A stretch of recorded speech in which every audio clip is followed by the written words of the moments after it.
April, Slack to me represents a whole generation of new software companies, internet companies, that we all grew up in the 90s and in the noughties with Office and these kind of products, and it all had their own learning curves, all were really ridiculously difficult to use. But I see Slack as one of a generation of new productivity vendors or players.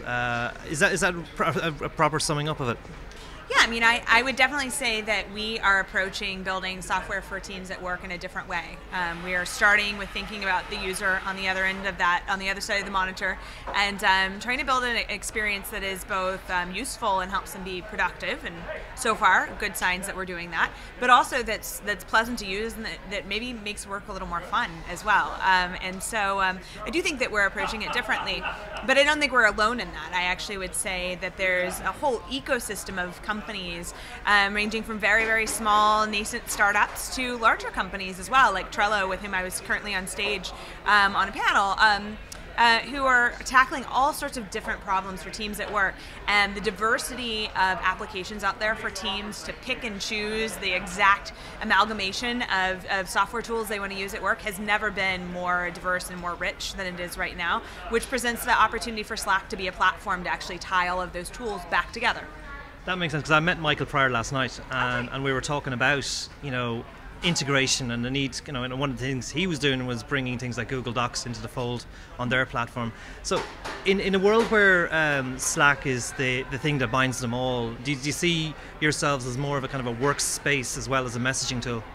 Well, I mean, I think that the way we think about it really is that communication, which is what we aim to do the best, is it's really almost the very lowest common denominator. The only thing I can think of that is lower on the stack than that is computing itself. And so we do oftentimes think of our platform in some ways like an operating system, because anything you want to get done at work, eventually you're going to have to communicate with your team. And so the way that manifests itself in a lot of enterprise software is that eventually every tool out there needs to build some sort of communication.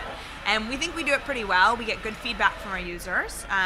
We're always working on making it better. And so if we can make communication within teams great, then I think that we're a great platform for all those enterprise software tools to plug in so that that communication and collaboration can happen in Slack where their users already are, and that we can actually provide a jumping off point into their software's capabilities and make it such that from Slack, they can both be aware of what's happening in third-party software that's relevant to them, that they need to take action upon, but also that can become rich and interactive so that they can get that done from almost like a command line.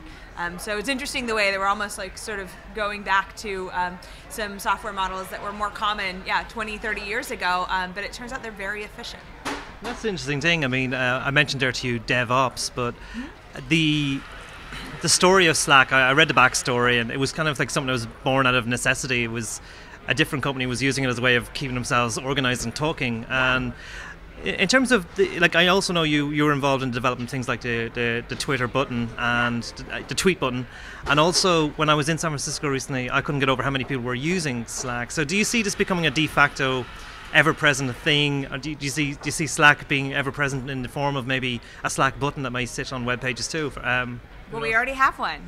So yeah, I worked at Twitter for 5 years, and when I joined in 2010, Twitter already had an open platform. It had an API, which meant that developers could show up and start building on the platform.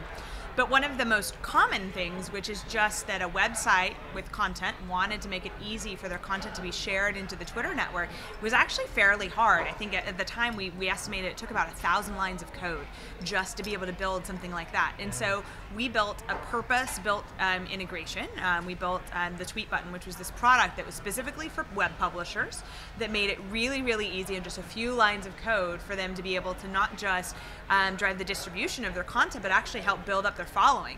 And so just thinking through, the publisher's eyes and solving for that problem is what guided those of us that worked on the tweet button to build that product and for it to become so commonplace.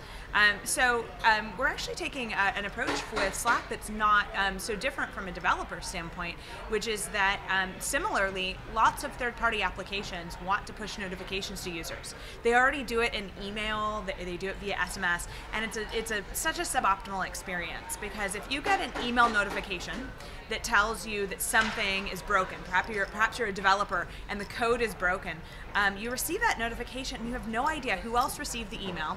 You have to hit reply, you have to think of who you need to add, you need to ask them, have you already dealt with this or not? It starts this really long thread that goes back and forth.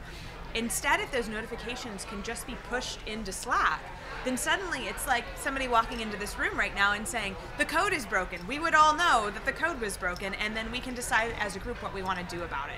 And that's what Slack can provide. So we built the Add to Slack button. We launched it about 8 weeks ago, and it makes it so that applications like Trello and InVision, which is a design tool, and a variety of different applications can make it really easy for users to start subscribing to updates in their Slack team from that application.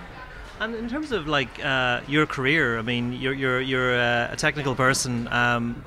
One of the things we talk a lot about at Silicon Republic is how we need to get more women involved in technology and learning how to code and actual developing and enjoying good careers in technology. What are your own feelings on that, and how have you personally been involved in maybe helping other women to embrace technology careers? Yeah, absolutely. In a few ways. I mean, I have been lucky to have a variety of really amazing female mentors, male mentors as well, but I have had the chance to work for a variety of female mentors over the years, which has no doubt impacted my view of what was possible. And I still have much to learn and much to accomplish, but I do mentor a variety of women, and I'm also involved in a few specific things. I'm part of a group called #Angels, which is a group of current and former executives from Twitter, and we've come together and we invest in early stage companies. It does so happen that we are all women, and that has afforded us the opportunity, I think, to help bring more women, particularly women operators who are, they've got a full-time job that they are doing, probably in an executive role at a tech company, to bring them into the investing world. And so it's been really fantastic to see the interest in what we're doing with #Angels.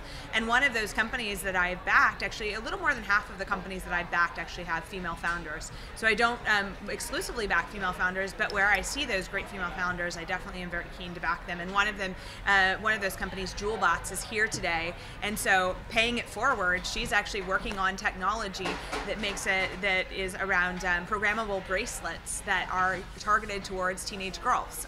So teaching teenage girls how to code. So through my success, I've been able to start to participate in the investing in the investing world, and in doing so, getting to back a company like that is helping teach the next generation and making it appealing for girls to get involved with technology.